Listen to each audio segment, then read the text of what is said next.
हो सकता है 18 कैरेट की ज्वेलरी बना के और अपना 916 का उसमें एक टैग कर सकता है, वो तो कर सकता है, कोई भी कर सकता है। आप खाली वजन कराओ, अच्छा, उसके बाद में जड़ाव कराओ। ज़्यादा दे के आए उसको तो वो बेवकूफ़ समझ रहा है और अपने आप को सियाना समझ रहा है कि मैं तो उससे 50,000 रुपये कम दे के आया। नहीं, तू सियाना नहीं है भाई साहब, आने वाले वक्त में तू रोएगा। मेरे को पाजेब चाहिए, वापसी लेगा कितने % में लेगा, तो वो बोलेगा कि वापसी लूँगा तो भाई कोई काटा काटे में नहीं पता चलता है, क्योंकि वो तो परत चढ़ाई भी होती है। वो तो वो जब तक नहीं उतरेगी जब तक अंदर का पता नहीं चलेगा क्या है क्या नहीं है। और जैसे ही थोड़ा सा खुर्चेंगे तो उसके अंदर ही रीडिंग का वेरिएशन आ जाएगा, 1% 2% का वेरिएशन आ जाता है। चांदी कितने कैरेट की है क्या कुछ पता ही नहीं चल रहा। शॉप के ऊपर जाते हैं तो बोलते हैं ये चांदी है, कुछ बताते नहीं है, तो रोज़ार मिल जाता है बहुत से लोग। 50-50 हज़ार रुपये का कपड़ा खरीद लिए, सब वेस्ट है। आने वाले 1 साल बाद में उसकी कोई कीमत नहीं है। पर ज्वेलरी की मालकन दूसरी हो गई, आप मालिक नहीं है उसके, वो मालकन उसकी दूसरी है, वो बेचने नहीं देगी इतनी जल्दी। जहाँ से मैं बताऊँ, वो अगर ज्वेलर्स के पास आपको सामान कराने जा रहा है तो उसका भी उसमें कमीशन है। वो कमीशन ज्वेलर्स तो देगा नहीं, वो आपके ज्वेलरी से ही निकलेगा। उसकी रेट देखो कैसे बढ़ रही है, 4 साल में डबल हो गया। आज से 4 साल पहले के भाव देखो, आज के देखो। ज्वेलरी के अंदर लालच में आएगा, वो ठगेगा, 100% ठगेगा। हॉलमार्क ये नहीं कि 22 कैरेट पर ही होता है, हॉलमार्क 18 कैरेट पे भी होता है, हॉलमार्क 14 कैरेट पर भी होता है। वो डिटेल आपने अच्छी तरह से देखनी। तो ईमानदार लोग थे वो 20 कैरेट में देते थे, बेईमान लोगों ने तो 14 कैरेट तक भी दिया है। अच्छा। और वो नमस्कार, मैं ललित सैनी, आप देख रहे हैं झुंझुनू हमारा। आजकल आप देख रहे होंगे कि सोने की खरीदारी वो काफ़ी ट्रेंड के अंदर चल रही है, चांदी की जो खरीदारी है वो भी काफ़ी ट्रेंड के अंदर चल रही है। लेकिन इन सब के अंदर एक ख़ास बात यह है कि जिस तरीके से सोने और चांदी के भाव बढ़ रहे हैं, इनके अंदर ठगी के जो मामले हैं वो भी काफ़ी सामने आ रहे हैं। उनसे किस तरीके से आप बच सकते हैं, इसी श्रृंखला के अंदर हम पहुंचे हैं महारानी ज्वेलर्स झुंझुनू के अंदर, जो एक विश्वसनीय शॉप है। इनकी दुकान इसलिए विश्वसनीय है क्योंकि जो ये रिटायर्ड फौजी है, और फौजी की एक ख़ास बात होती है वो खुद घाटा खा लेगा लेकिन किसी के साथ में धोखा नहीं करेगा। जानते हैं किस तरीके से आप सोने की खरीदारी करते टाइम पे सावधानियां बरत सकते हैं ताकि आपको लाखों रुपए का नुकसान ना हो। तो सर हमारे साथ में मौजूद है। सर नमस्ते। नमस्कार जी।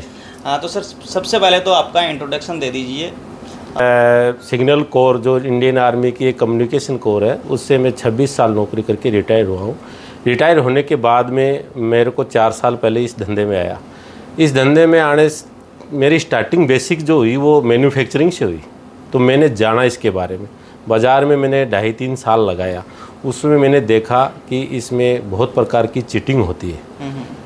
तो मेरा कोई ये पैशन नहीं था, ना मेरा कोई मतलब ख़ानदानी धंधा है, परंतु मैंने जाना कि यार इस धंधे में इस प्रकार की भी बेईमानियाँ होती हैं। उनको रोकने के लिए और उनको समझाने के लिए लोगों के लिए फिर मैंने ये शोरूम की ओपनिंग की। उसके बाद में मैं अपने लोगों को ये इस तरह से मोटिवेट किया कि आपको इसके बारे में जानकारी है कि नहीं है। लोगों को कोई जानकारियाँ नहीं है। बिल्कुल सही है, जानकारी का अभाव रहता है उसकी वजह से, और उनको काफ़ी नुकसान होता है। तो मैं एक चीज़ जानना चाहूँगा कि सोने का जो खरीदारी है वो तो काफ़ी टाइम से चल रही है। पुराने वाले जो सोने की खरीदारी और सोना की जो ज्वेलरी वगैरह बनवाने के अंदर और आज के टाइम के अंदर क्या कुछ डिफरेंस आपको लगता है? इसमें बहुत डिफरेंट है। पुराने टाइम में हम लोगों को कोई जानकारियाँ थी नहीं, तो पहले एक 24 कैरेट का ही भाव होता था। वो 24 कैरेट का हमारे से सोना लिया जाता था और हमें वापस सोना मिलता था 18 कैरेट 20 कैरेट में। उसमें भी जो ईमानदार लोग थे वो 20 कैरेट में देते थे, बेईमान लोगों ने तो 14 कैरेट तक भी दिया है। अच्छा। और वो हमारे सामने प्रमाण भी हो चुके। हमारे पास सोना आता है, हमने उसको चेक करके देखा।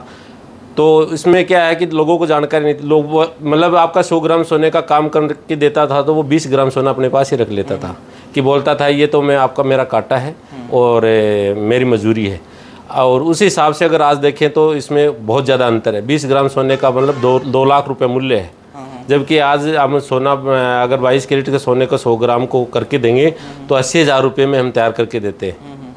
और उस टाइम हमारा कितना लग रहा था? 2 लाख, यानी कि 1,20,000 की आज बचत है उस हिसाब से अगर देखें तो वो चीज़ें अभी ये सारी चीज़ें आई है। हॉलमार्किंग जो बनाया है गवर्नमेंट ने कि भाई सारा सोना हॉलमार्क होगा।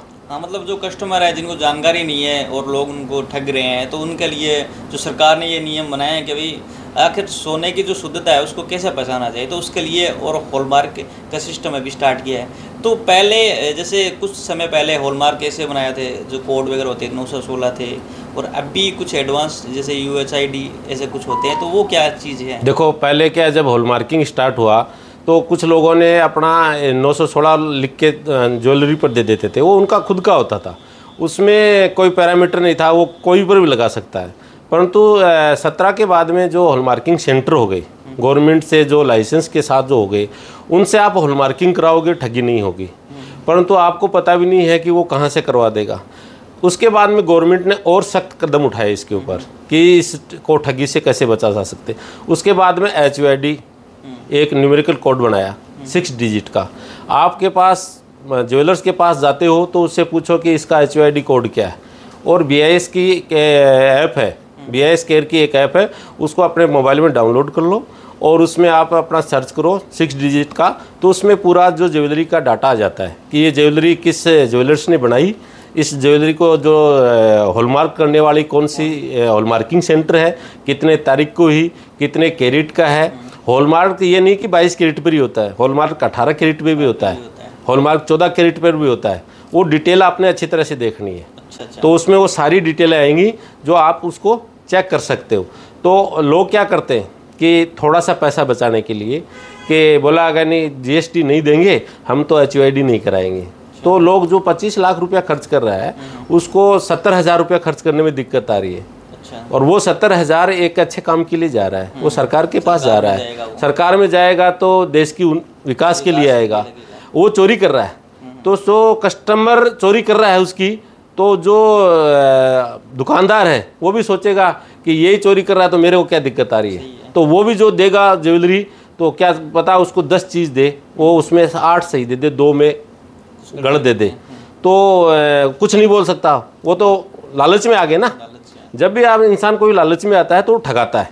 सही है। जो भी इंसान ज्वेलरी के अंदर लालच में आएगा वो ठगेगा, 100% ठगेगा। वो किस तरह से ठगेगा वो अभी नहीं पता चलेगा उसको, आने वाले 15 साल 20 साल बाद में पता चलेगा जब उस ज्वेलरी को वापस रिटर्न करेगा।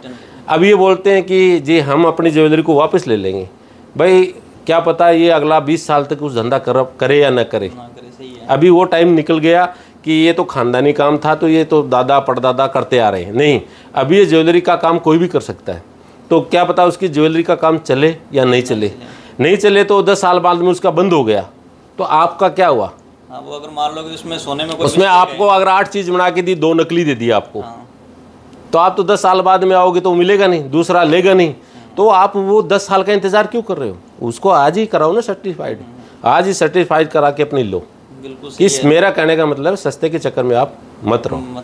ज्वेलरी आपको ले रहे हो, ये एक इंटरनेशनल मुद्रा है, ये आपको आने वाली पीढ़ियों के लिए एक आप दे रहे हो, इन्वेस्टमेंट दे रहे हो। तो ज्वेलर का क्या, ज्वेलर आपको अगर अच्छी चीज़ देगा तो भी तो आपको काम आएगी। आप सोचोगे कि इसमें भी हमें फ़ायदा मिले, और फ़ायदा आपको मिल रहा है ना। इसकी रेट देखो कैसे बढ़ रही है, 4 साल में डबल हो गया। आज से 4 साल पहले के भाव देखो, आज के देखो, ये डबल हो गया। कोई भी चीज़ में ऐसा नहीं हुआ।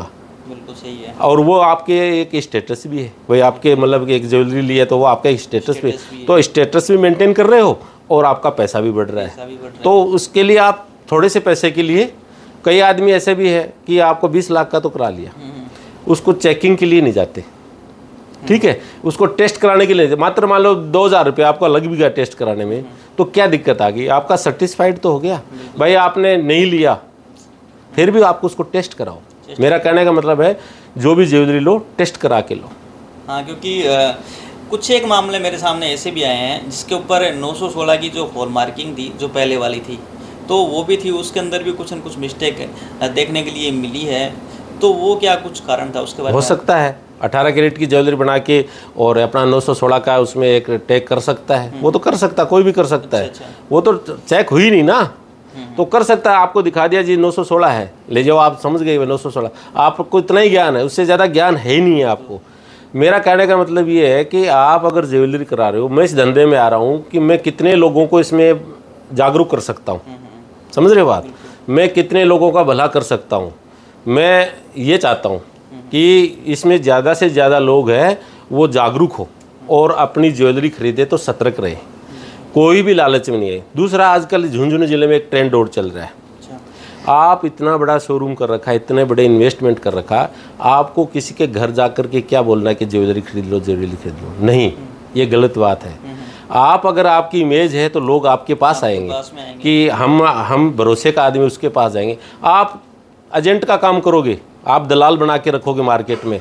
मैं कस्टमर से भी रिक्वेस्ट करता हूं कि कोई भी गांव में जिसके शादी है क्या है, आपके कोई आके बोलता है कि मेरी उस ज्वेलर से पहचान है, मैं आपको अच्छा सामान दे दूंगा, आप उसके झांसे में मत आओ।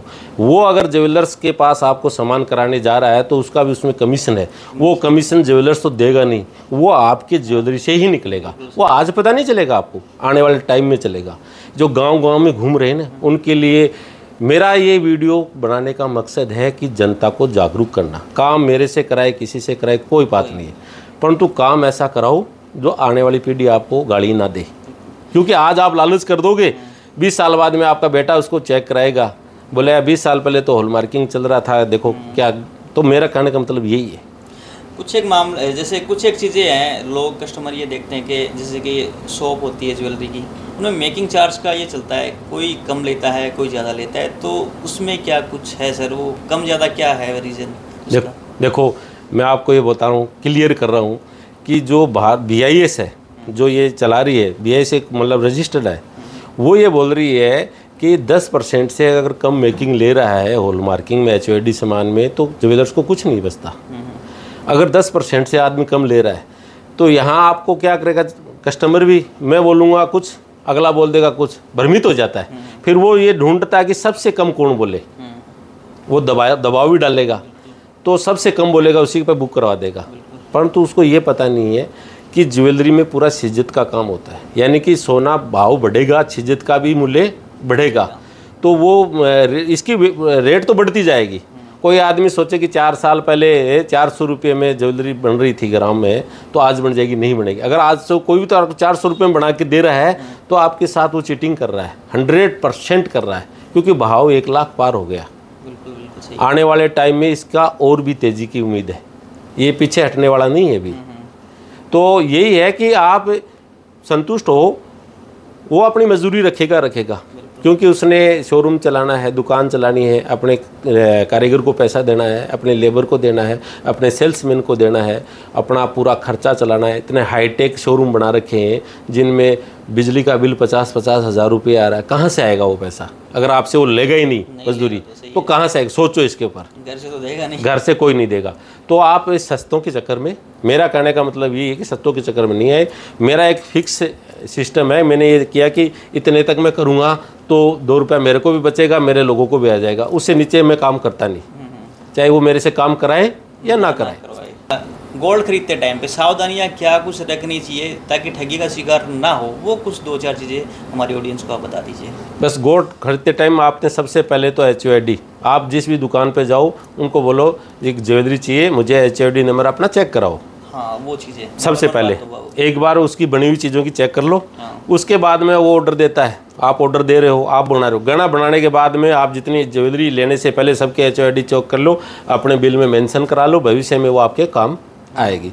सोने में तो सबसे ज़्यादा शुद्धता का मापक HOD है। HOD देख के ही खरीदे, अदरवाइज आप ठगी का शिकार हो सकते हैं। बिल्कुल 100% हो सकते हैं और हो रहे हैं। बिल्कुल सही है। तो जैसे कि कुछ एक मामले ऐसे भी होते हैं, जैसे कि मान लो कि कोई जो गोल्ड की जो प्राइस होती है उसके अंदर भी, जैसे कि मान लो हम खरीदते हैं तो क्या कुछ अलग प्राइस लगती है, और जैसे कि आप हमसे खरीदते हो तो उसकी प्राइस अलग लगती है, वो क्या कुछ है? थोड़ा वो देखो ऐसा होता है, 22 कैरेट का जो गोल्ड रहता है वो 22 कैरेट में तो सेल होता है, वापस जब गोल्ड वापस आप रिसेल करोगे तो 22 कैरेट के गोल्ड में 3000 का वेरिएशन है, वो आपको अखबार में भी डेली मिलता है। और उसमें क्या होता है कि जो वापस वो रिसाइकिल होता है वो गोल्ड, कि उसको वापस उस फॉर्मेट में लाने के लिए जो उसकी छिजत होती है उसके लिए ये 3000 का वेरिएशन रखा हुआ है। तो वो एक पैरामीटर है, वो सब गवर्नमेंट हुआ, BIS हुआ, सराफा मार्केट है, सब उस भाव में मेंशन होता है। आपका अखबार में देखोगे तो 3000 वापसी के भाव डेली कम मिलेगा। वो उसकी रिसाइकिल का है, खर्चा है। वो तो कोई अभी जो एक बार गहना बन गया दोबारा मेरे पास आया, वो गहना तो मेरे काम का नहीं है, वो तो उसको मैंने दोबारा गहना बनाने के उसको रिसाइकिल करना। अगर मैं नहीं कर रहा हूँ उसको रिसाइकिल और मैं आपको सेम रेट में ले रहा हूँ, तो मैं आपको जो दे रहा हूँ गहना, तो मैं क्या करूँगा उसमें और ज़्यादा बदमाशी करूँगा। जैसे कि आपकी ये शॉप के ऊपर ये लगा हुआ है सारी चीज़ें, जैसे 24 कैरेट के भाव चल रहे हैं, 22 कैरेट के, फिर रिटर्न के अलग चलते हैं, मतलब ये जो बिल्कुल गया है, मतलब ऐसा नहीं है कुछ छुपाया गया है। नहीं, कोई छुपाया गया नहीं, सामने रिटर्न का हमने लिख के रखा हो। कुछ लोग तो नहीं रखते, पर मेरी शॉप में सब चीज़ें, और मैं अगले को बोल के बोलता हूँ भाई ये होगा। हाँ, सारी चीज़ें हो गई, आपका वीडियो देखने से पहले ही कोई ठगी का शिकार हो गया तो उससे किस तरीके से बच सकते हैं? उसका भी क्या है, आप जैसे आप किसी से काम करवाया, ठगी का शिकार हो गया और उसको पता चल गया, तो अगले वाले के पास जाओ कि भाई तेरे से ये चीज़ लिया था, इसमें ये चीज़ गलत है, बदल देता है तो ठीक है, नहीं तो फिर उपभोक्ता में जाओ। हाँ, भाई हमारा उस मंदिर में जाओ कि मैंने इससे ये खरीदा था और इसने मेरे से ठग लिया, उसके आप केस टेकअप करो। हाँ सही है। दूसरी बात ये बोलते हैं कि कस्टमर बोलता है कि वो बोलता है कि जी ये गलत दे दिया तो वापस ले लेगा, कि मेरे पास ही वापस कर दिया। वो वापस आपको बांध दिया कि तुम और कहीं नहीं जा सकता। क्यों वापस, क्यों? मैं क्या बोल रहा हूँ, मैं जो चीज़ दे रहा हूँ अगर वो गलत है तो मैं 2 देने के लिए तैयार हूँ। वो तो 1 रख रहा है ना कि भाई मेरी चीज़ गलत है तो 2 ले जाओ। सही है। अगर वो भी 2 देने के लिए तैयार है तो उसे लिखवाओ। वापिस तो मेरे पास आ गई तो मेरा तो किसी को पता भी नहीं चलेगा मैंने क्या कर दिया क्या नहीं कर दिया। मेरा गहना मेरे से बनवा के आप दूसरी जगह 2 जगह चेक कराओ, तब संतुष्ट हो कि हमने ये महारानी से काम करवाया है, वो परफेक्ट है। अब मेरे से भरोसा करके आप घर में रख लिया तो फिर फ़र्क क्या हुआ? मेरे में और उनमें क्या फ़र्क हुआ? इसलिए अपने गहने की जाँच हमेशा कराओ। एक चीज़ जैसे कि गोल्ड वगैरह की जो ज्वेलरी वगैरह होती है उसके अंदर जैसे बड़े बड़े जो अंदर जो डिज़ाइनिंग वगैरह होती है तो उनमें कौन से वो कम होने चाहिए ताकि कस्टमर को फ़ायदा हो? जो जड़ाई के अंदर जो हीरे वगैरह लगे होते हैं ना, हाँ, जो पोल्की का काम जिसको बोलते हैं, जड़ाव का काम बोलते हैं, वो कस्टमर की डिमांड के ऊपर होता है। कस्टमर को क्या पसंद है उसी हिसाब से बनता है। कोई कस्टमर नहीं चाहता है तो नहीं बनाते, कोई कस्टमर चाहता है तो बनाते। तो उसमें भी क्या है, आप खाली वजन कराओ, अच्छा, उसके बाद में जड़ाव कराओ उसका खाली वजन कराओ, तब आपका पैरामीटर सही उतरेगा। हाँ, फिर उसका जड़ाव का खर्चा आपका लगेगा, दे दो। हाँ बिल्कुल सही है, ताकि वो सोने के अंदर काउंट नहीं हो। हाँ बिल्कुल काउंट नहीं हो। हाँ, आजकल आसमान के ऊपर है। बिल्कुल। हाँ, उसका खाली वेट कराओ। ये चीज़ हो गई, किसी ने ठगी कर ली। तो मेरे हिसाब से बिल होना काफ़ी इम्पोर्टेंट चीज़ है। आजकल लोग ये देखते हैं, जो सुनार है ज्वेलरी वाले वो भी बोल रहे बिना GST के दे देंगे। तो बिल क्या कुछ महत्वपूर्ण कार्य करता है? क्या कुछ फायदे हैं उसके? बिल का बहुत महत्व है। एक पर्ची बना के दे दिया, समझ रहे हो, वो पर्ची आप घर में ले गए, देखा कई दिनों तक आप ध्यान नहीं दिया, पाड़ के फेंक सकते हो। आपके पास बिल है प्रॉपर GST का, तो आप अपनी फाइल में लगा के रखो उसको। हर आदमी आजकल डॉक्यूमेंट अपना फाइल बना के रखा हुआ है, उसको भी आप लगा के रखो। आने वाले टाइम में आपकी सोने की कीमत उसके ऊपर डिपेंड करेगी कि आपने जो सोना खरीदा है कि GST से खरीदा है, किस फर्म से खरीदा है। वो सोना आप दोबारा अगर रिटर्न करते हो, आपको कोई मान लो इमरजेंसी आ गई या कुछ भी आ गया, भाई सोना कोई आदमी लेता है कि अपने भविष्य के लिए लेता है, भविष्य में किसी को कोई भी संकट आ सकता है तो उसको बेचने के लिए जाएगा, तो अगर GST का है तो कोई भी दुकानदार लेने से मना नहीं करेगा। अन्यथा कोई भी दुकानदार आपका पुराना सोना नहीं खरीदेगा, क्योंकि आजकल हर दिन चोरी हो रही है। चोरी का माल तो बाज़ार में खपाने की कोशिश करेगा ना, तो उससे बचो आप। अगर मेरे से ख़रीदा है, दूसरे से भी ख़रीदा है, लेके आया है, वजन भी मिल रहा है, मतलब उसमें जो सारी चीज़ें मिल रही है, उसको कोई दिक्कत नहीं है। मेरे पास उसके GST की फ़ोटो कापी रखूँगा, उसका पैन कार्ड की रखूँगा, उसके आधार कार्ड की रखूँगा, तो उसमें क्या है, आप वो दुकानदार भी बचेगा और वो कस्टमर को भी उसकी वैल्यू मिल जाएगी। बिल्कुल। मान लो कि कोई चोरी वगैरह हो जाती है तो FIR के अंदर भी बिल की ज़रूरत पड़ती है। बिल्कुल 100% कि भाई आपके पास इतना सोना था, मैंने ख़रीदा था। दूसरी बात क्या, आपके सोने की वैल्यू, मेरे आपके पास कोई कुछ नहीं है, कोई आदमी गली कुचे में आप उसको बेचोगे, वो तो मनमानी पैसा देगा, वैल्यू तो नहीं मिलेगी ना। वैल्यू आज आपने तो बचाया 3000 रुपये ना, उस दिन आपका 30,000 जाएगा। समझ रहे हो बात? तो आपने अगर उसको बचाना है 30,000 रुपये का, तो आज ही 3,000 रुपये दो। एक चीज़ और पूछना चाहूँगा सर, जैसे कि इन्वेस्टमेंट के तौर पे देखें कि कुछ एक लोग ये बोलते हैं कि सोने को और इन्वेस्टमेंट के तौर पे भी देख सकते हो, तो वो कहाँ तक सही है? बिल्कुल सही है। इन्वेस्टमेंट, सोना एक ऐसा इन्वेस्टमेंट है आज के दिन में कि आपको आधी रात को भी जरूरत पड़ेगी, पैसा मिलेगा। इन्वेस्टमेंट प्रॉपर्टी में भी बढ़िया है, परंतु प्रॉपर्टी आप बेचना चाहोगे तो वो तुरंत नहीं बिकेगी, उसमें टाइम लगेगा। गोल्ड का इन्वेस्टमेंट, सिल्वर का इन्वेस्टमेंट इस टाइम सबसे शानदार है। जैसे लास्ट 3-4 साल में सोने की रेट कितनी बढ़ी है? सोने की रेट डबल हो गई। आज से 4 साल पहले देखोगे 48,000 का भाव था, आज 45,000 48,000 था, आज सीधा कितना गया? 1 लाख पार कर गया, तो डबल नहीं होगी, डबल होगी।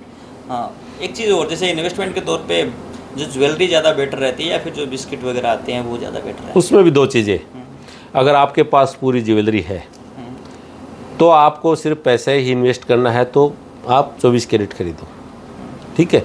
अगर आपके पास जो ज्वेलरी नहीं है तो ज्वेलरी खरीदो, वो क्या है कि आपके घर में काम भी आएगी और आने वाले 20 साल 30 साल बाद में जब भी आपको बच्चे छोटे हैं, बड़े होंगे, शादी करोगे तो आपको उस टाइम खर्च नहीं करनी पड़ेगी। और ज्वेलरी है वो बिकती कम है, 24 कैरेट तो आपका जब भी मन करेगा बेच दोगे, पर ज्वेलरी बेचने के लिए आपको सोचना पड़ेगा, घर से परमिशन भी लेनी पड़ेगी। ज्वेलरी की मालकन दूसरी हो गई, आप मालिक नहीं है उसके, वो मालकन उसकी दूसरी है, वो बेचने नहीं देगी इतनी जल्दी।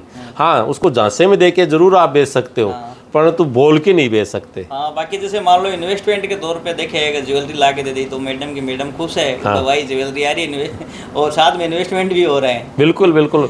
औरत को सबसे ज़्यादा गहने से लगाव है, मैंने ये जज किया है। अच्छा। पहले तो करता ही था, उन्होंने इस धंधे में आने के बाद में और देखा है, उसको कोई चीज़ गहने से ज़्यादा प्यारी कोई चीज़, अब उसको प्यारी चीज़ ले जाके दे रहे हो तो भैया आपकी तो घर में इज्जत भी बढ़ेगी, खातिरदारी भी होगी, सारी चीज़ें होंगी। हाँ, बचत की बचत है, बचत की बचत, पैसे के पैसे डबल हो रहे हैं। तो जैसे आप जैसे कपड़े में यूज़ कर रहे हो यार, औरतें 20-20 हज़ार रुपये का एक कपड़ा खरीद रही है, एक शादी में 50-50 हज़ार रुपये का कपड़ा खरीद रही है, सब वेस्ट है। आने वाले 1 साल बाद में उसकी कोई कीमत नहीं है, परंतु आज 50,000 रुपये की अगर एक शादी में एक ज्वेलरी खरीद रही है ना, तो दूसरी शादी में वो ज्वेलरी 70,000 की हो रही है, मतलब ज़्यादा ही होगी। हाँ।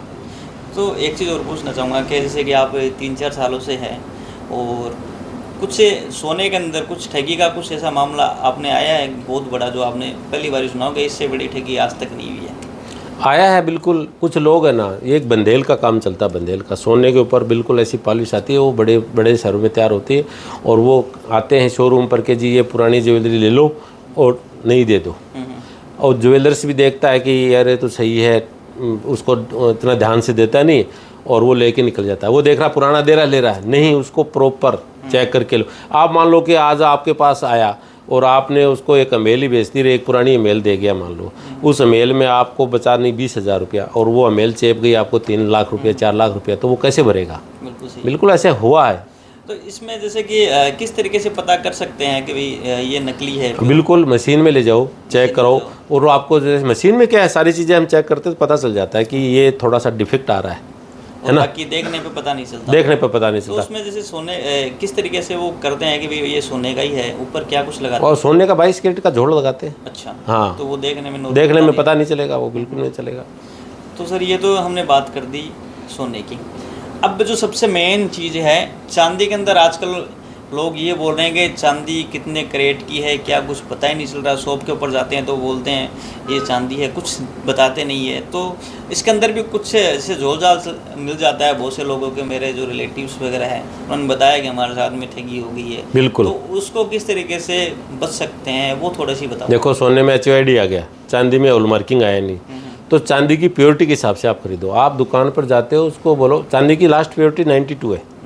92 में गहने मेरी शॉप पर हर गहना पाजेब सब बिछिया सब 92 की रखता हूँ मैं। ये आपको 30% से शुरू होती है। अच्छा। 30 की, 40 की, 50 की, 60 की, 70 की, 80 की, कितने की भी, सब की एक ही कलर देखोगे सब मिलेगा, डिजाइन सेम मिलेंगी, सब कुछ मिलेंगी।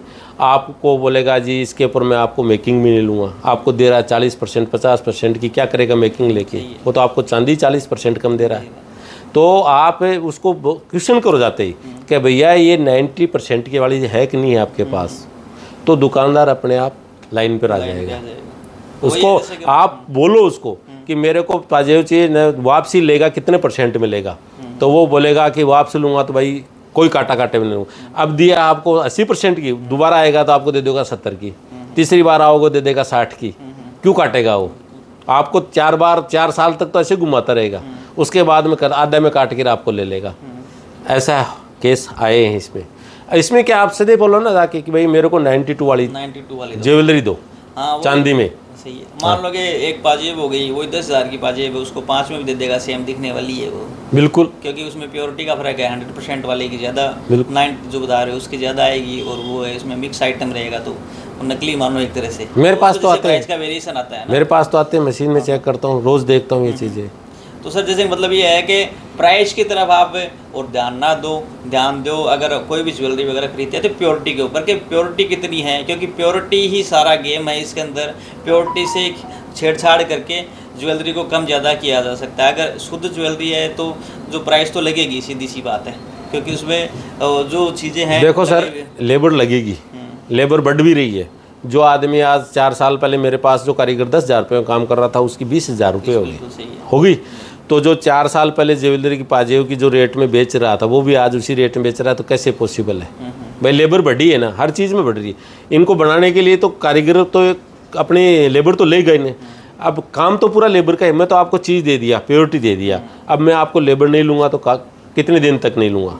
वो तो लेनी पड़ेगी, उसकी मजदूरी भी लेनी पड़ेगी, मेरी मजदूरी भी लेनी पड़ेगी। बिजनेस करके बैठे हैं तो भाई सारे खर्चे तो लगते ही हैं। अब रही बात मजदूरी की, आप अगर 92% की पाजेब ले रहे हो, अगर आप उसको 2 साल बाद में रिटर्न कर रहे हो, जब चांदी चलेगी 1.5 लाख रुपए, तो आज जो आपने जो सब कुछ दिया है ना, 1.5 साल बाद में उसको सेल करोगे तो आज से ज़्यादा वैल्यू मिलेगी उसकी।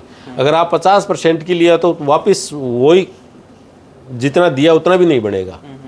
तो आप प्योरिटी पर ही ध्यान दो, हमेशा प्योरिटी के ऊपर ध्यान ज़्यादा बढ़िया रहेगा, ताकि और आगे कोई समस्या नहीं आए। हाँ बिल्कुल, क्योंकि बिजनेस है ये, तो मान लो कि उस पर विश्वास करके खरीद लिया, हो सकता है आज वो बिजनेस चल रहा है, कल ठप हो जाए, या फिर करे तो करे, नहीं करे, वो चीज़ें हैं, उतार चढ़ाव आता है, उतार चढ़ाव आते रहते हैं। बिल्कुल बिल्कुल, पुराना सा जो टाइम नहीं है। हाँ, सभी लोगों से यही है कि अपना जो ज्वेलरी खरीदें चेक करके खरीदें और दूसरी जगह रीचेक कराएं और शुद्धता के ऊपर ज़्यादा ध्यान दें, ना कि आप इसमें लेबर पे ध्यान दें।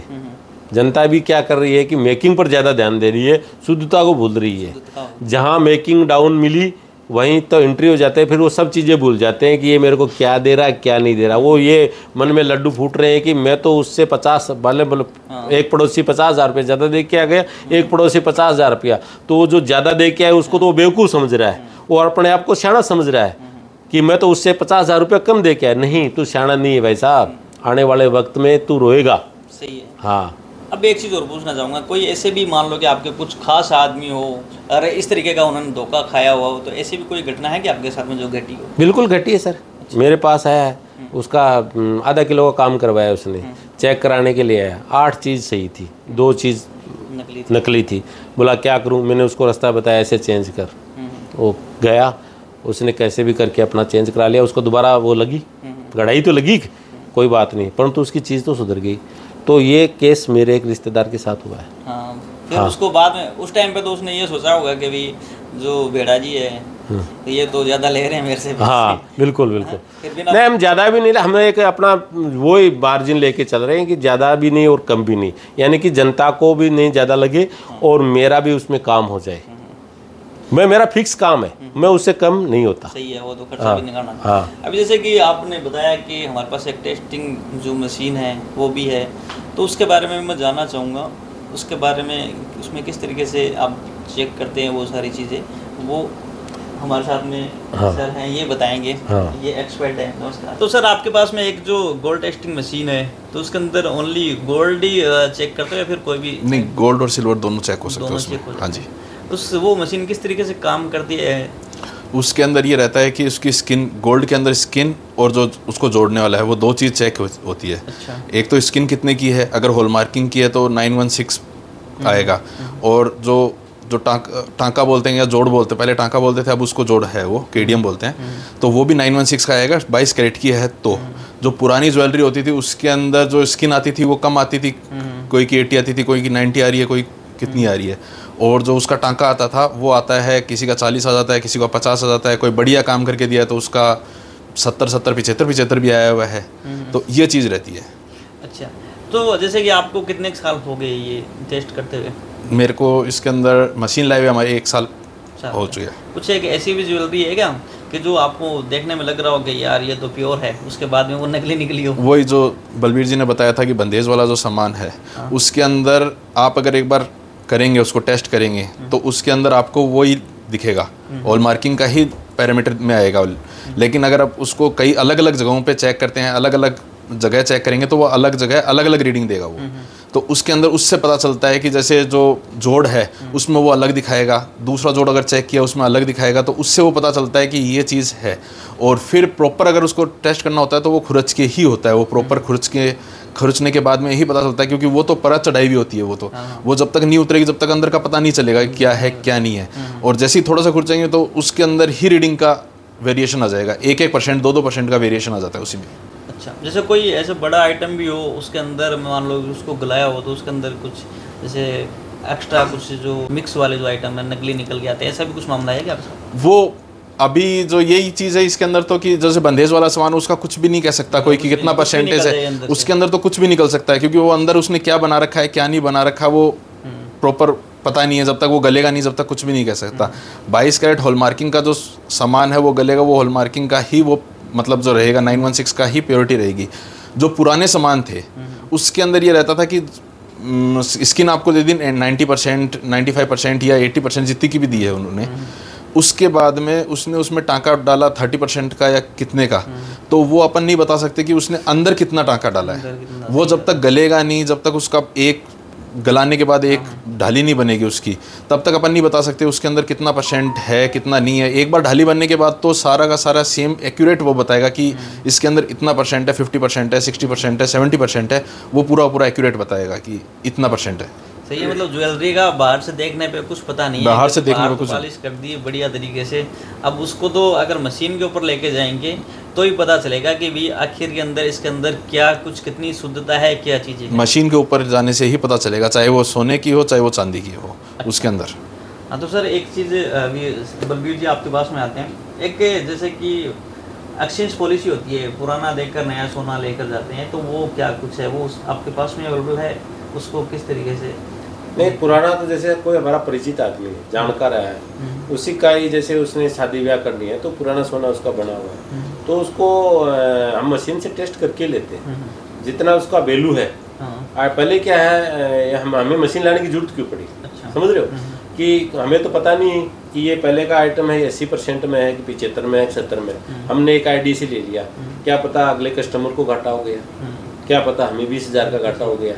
तो उसके बाद में हमने ये मशीन लेने का प्लान बनाया कि हमें मशीन, क्योंकि युग मशीन का है, तो ये मशीन पर हमने, और मशीन भी हमने बहुत बढ़िया ली है जिसकी 27 लाख रुपया कॉस्ट है। हाँ, तो आप देखोगे तो उतना ब्याज उसका ब्याज का भी हमें नहीं है, परंतु हम ये चाहते हैं कि जो कस्टमर बिल्कुल ना ठगा जाए और हम ना ठगे जाए। हमारा एक ही मोटर, ना हम ठगे जाए ना हमारा कस्टमर ठगा जाए। हम भी जो चीज़ दे रहे हैं वो भी उसको चेक करके दे रहे हैं, हम जो उससे चीज़ ले रहे हैं वो चेक करके ले रहे हैं। हम उसकी एक कॉस्ट बता दे रहे हैं कि आपकी सोने की ये कॉस्ट है, अगर हमारे को दोगे इतना मिलेगा, इससे अच्छा कोई देता है तो कोई बात नहीं है। तो हम उसका पुराना सोना लेके रिसाइकिल करके उसके गहने बना देते हैं, उसकी वैल्यू दे देते हैं। अच्छा। तो मशीन से ही संभव है। इसके अलावा कुछ हमारी ऑडियंस को आप बोलना चाहोगे लास्ट के अंदर? बाकी तो ऑलमोस्ट आपने बहुत बढ़िया सारी चीज़ें बता दी है। अभी मैं यही बोलना चाहूँगा कि आने वाले टाइम में अभी ज्वेलरी, जो सोने और चांदी के भाव और तेज जाने वाले हैं। जो भी अभी नवंबर दिसंबर में शादियाँ करने जा रहे हैं वो अपने जो विश्वसनीय जो ज्वेलर्स हैं उनसे अपना बुकिंग करवाएं। और कुछ लोग बैठे हैं कि सोना 60,000 आएगा, 56,000 आएगा, ये असंभव है, बिल्कुल भी नहीं है। सोना 1,10,000 तक जाएगा तो जल्दी जाएगा, और चांदी 1.25 लाख जाएगी। जिसको इन्वेस्ट करना है या अपने शादी ब्याह करनी है तो इस चीज़ को ध्यान में रखना है। अगर डाउन आएगा तो वो तो आपको फ़ायदा मिलेगा ही मिलेगा, परंतु आप इसको बढ़ा क्यों रहे हैं? बहुत लोग मेरे जानकार रोज़ भाव पूछ रहे हैं कि आज क्या, आज पूछने से कुछ नहीं होगा, ये तो बढ़ रहा है, खरीदा जाएगा नहीं। इसलिए अपनी बुकिंग कराना ही सबसे ज़्यादा ऑप्शन मैं मानता हूँ कि अपने अपने नज़दीक लोगों से बुकिंग कराएं। कुछ एक चीज़ जो लास्ट जो रहेगी थी मेरे दिमाग में कि कुछ एक जो लोग हैं उनके पास बहुत सारी ज्वेलरी पड़ी है, तो उनको क्या कहना चाहोगे कि भाई एक बार चेक ज़रूर करवा लो, है ना? मैं तो ये शुरू से कहता रहा हूँ कि लोग ये सोचते हैं, शर्माते हैं, क्या करते हैं, मेरी ज्वेलरी खराब निकल जाएगी, मेरी ज्वेलरी खराब निकल जाएगी। नहीं, आप चेक कराओगे तभी तो पता चलेगा। आप उसको चेक कराइए। अगर आपकी ज्वेलरी में कोई गड़बड़ है तो अगर वो ज्वेलर्स काम कर रहा है तो वो आपको ठीक करके देगा, बिल्कुल देगा उसको। अगर मार्केट में काम करना है तो नहीं करना है या छोड़ के भाग गया तो फिर आपका कोई ऑप्शन नहीं है। अगर वो जिंदा है या काम कर रहा है तो आप फायदा उठाइए, और हमने बहुत लोगों का फायदा उठाया है। कम से कम भी ये शोरूम खोलने के बाद में 15-20 लोग हैं जिनका हमने सुधार कर दिया। तो बलबीर जी ने बहुत अच्छी बातें बताई, बहुत बहुत धन्यवाद। धन्यवाद। इसके अलावा भी अगर आपके पास में अगर कोई ठगी का शिकार हो और ऐसा कोई ज्वेलरी वाला शोरूम है जो समाधान नहीं कर रहा है, तो आप हमारे चैनल के माध्यम से हमसे कांटेक्ट करिए, हम आपकी आवाज़ उठाएंगे और आपका जो सोना है वो भी बिल्कुल 100 नहीं 101% बदलवा के देंगे। इसी के साथ में आपको जय हिंद, जय भारत।